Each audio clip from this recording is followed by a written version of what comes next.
Rev up your engines!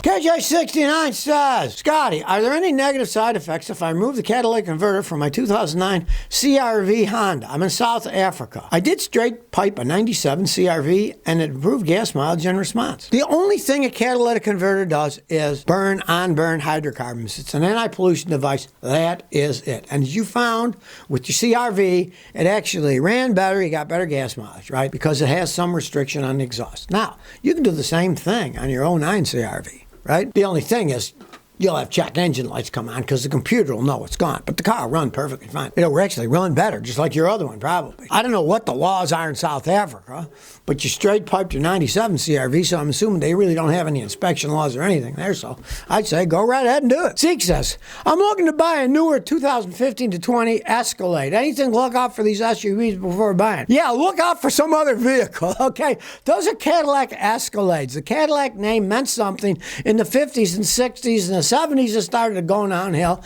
Now it's on the bottom of the barrel. They do not make good vehicles. Those are big, gigantic gas hogs, right? I tell people, if you got to buy a Cadillac Escalade, don't buy it. Lease a new one. Get it out of your system. When they get over 100,000 miles, they become endless money pits. They're tremendous gas hogs. I would not advise to buy one at all. But if you don't want to listen to me, well, then you're not going to listen to what I have to say anyway, so what difference does it make? But if you're not going to listen to me, at least get a good mechanic like me to check it out before you buy it. So at least you'll know, well, it hasn't fallen apart yet, right? Our computers scan all kinds of stuff, and we can see what shape the engine and transmission is in and the electronics within an hour of analyzing them. You at least do that, because if you don't, and you get some Escalade that was flooded out, you're going to have the biggest money pit on the planet. Well, Ford's got a gimmick going. They're offering up to $2,750 discount for people who ordered the Ford Maverick pickup truck, but theirs was either never built or theirs was never delivered. Now, this is over 2 years after production started. A bunch of people ordered them, never got them, and I've had personal customers, they ordered them, but then when they came in, they sold them to somebody else at a higher price. The dealers are kind of scumbaggy. Well, Ford's trying to get better PR, so they're offering people up to $2,750 credit for another one. Well, not only is it kind of a fine print deal, because as it says here, only buyers who have already received a model year transition offer in late 2022 are eligible. Now, what they're getting is $2,750 off buying a new one. The price of the new ones is more than what they had for it in the first place. So the whole thing is kind of a sleazy deal. They're acting like, oh, we're giving you. They're not giving people anything. They're giving them money off of their contract that they never got, right? That they ordered it. And then, oh, well, we'll give you $2,750 off a new one, which of course costs a lot more. So it's just kind of a PR stuff. And even that got the little fine print that, well, it has to be as of this date that you had to give it in 2022, which is last year, right? I mean, the whole thing just smells of stinkiness, that they're just, trying to pretend they care about their clientele when they really don't. Well, all this talk about be green, buy electric cars, blah, blah, blah, right? Well, GM's Ohio Lordstown Ultium battery factory keeps exceeding the pollution they're putting out making the batteries, and the government says they must have a plan of action by September 7th to fix it. Yeah, anyway, that goes. The government says, oh, you got to have a plan of action. Oh, yes, we have a plan of action. Here it is, right? I mean, these corporate people and the politicians, they're in the same bed, right? Turns out that the Ohio EPA gave a notice of violation to the factory that makes the GM Ultium battery cells. Exceeds the volatile organic compounds when they're building these batteries. It's a filthy process making these batteries. They try to act like, oh, electric cars are clean. They're not clean. They're just as dirty as anything else, right? And then, 60% of the electricity is made from fossil fuels. So, I mean, it's not clean. Anybody that thinks they're living in a fantasy world, oh, getting an electric car's clean. No, it's not. And the factory that makes the batteries in Ohio is polluting the air for the people that live around there. So green is just a myth. And, of course, now, when the government gets involved, it's a lot of horse manure, because they said, well, you must have a plan of action by September 7th. A plan of action. Yeah, what do they come out with? Well, we have a plan of action, and we'll fix it in the next 50 years. Some nonsense, right? But it just goes to show that this stuff isn't green. It's not even close to being green. And anybody that thinks they're going to save the planet with electric cars needs to have their sanity checked, because it is not a clean thing whatsoever. ever. Of course, the government gave money to the Lordstown plant. Now the government's saying you're bad, you're polluting. Come up with a plan of action, right? I can't wait to see what their plan of action is. Well, you think Ford makes them like crap? Listen to this. Here is an email. I'd have a taillight replacement for my F-150 Limited. It cost me $5,600 because of the expensive radar and other safety monitoring crap. And on top of that, the radio and the AC wouldn't work because the faulty taillight connections tied into other modules. All of this resulted from moisture getting into the light housing. Everything was corroded and fried in the rear of the truck. Where has Ford gone? Well, they've gone downhill. That's obvious, you know. That kind of money to replace the thing is, it's a late model truck. Why are the taillights getting water in them? You know why? Because they're making them like crap.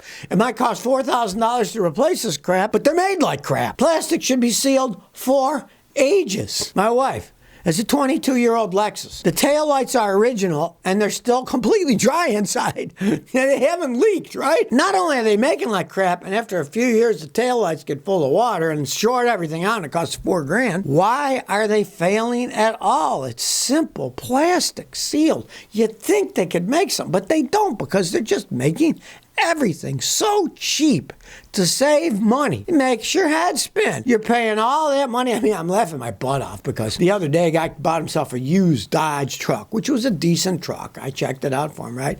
I said, why you buy that? He said, because I went to the Ford dealer and I looked at the brand new loaded ones and they were $82,000. And then you get stuff like this where the taillight's going after a couple of years and then you got to spend $4,000 to replace them.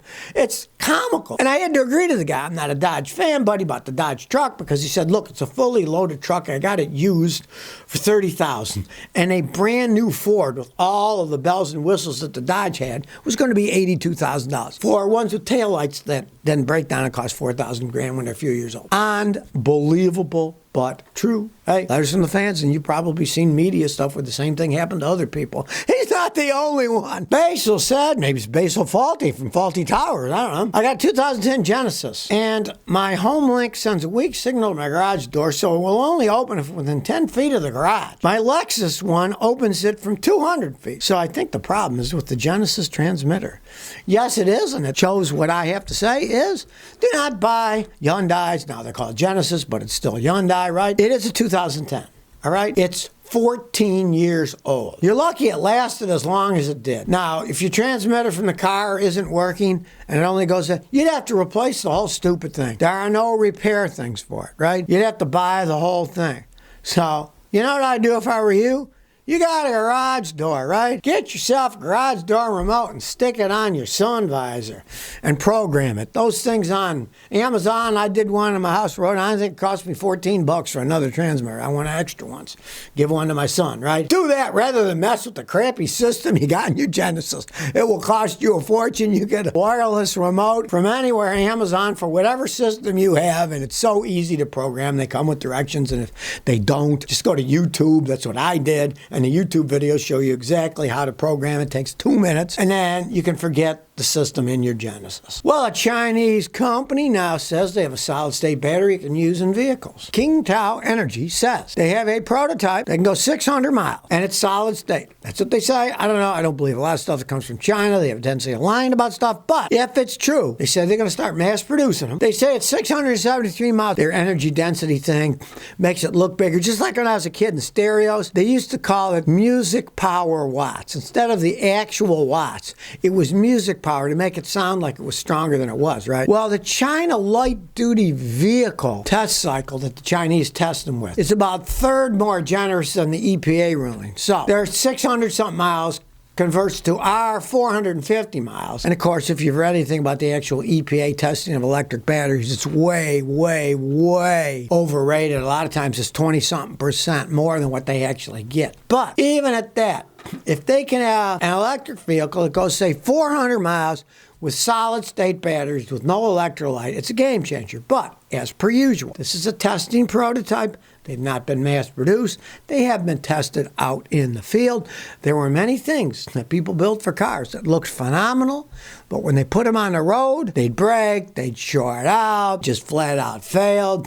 They cost too much to produce, or they had a shorter lifespan. No one's going to know until these things have been out for years and years to see, do they last? Do they recharge easily? How fast do they degrade? And how much do they cost? So I'm not thinking solid state batteries in cars for quite some time. You know, that's why I say don't buy an electric car. There's still years from perfecting any of it. And if you're stuck with some crappy lithium ion one that can go 200 miles, and then eventually they have ones that go 600 miles, guess what? Your car's worth nothing and it's a pain in the butt, where everybody else is driving ones that have longer range. So if you're going to buy an electric car, listen to Scotty. Hold off for a while, like maybe a decade or two.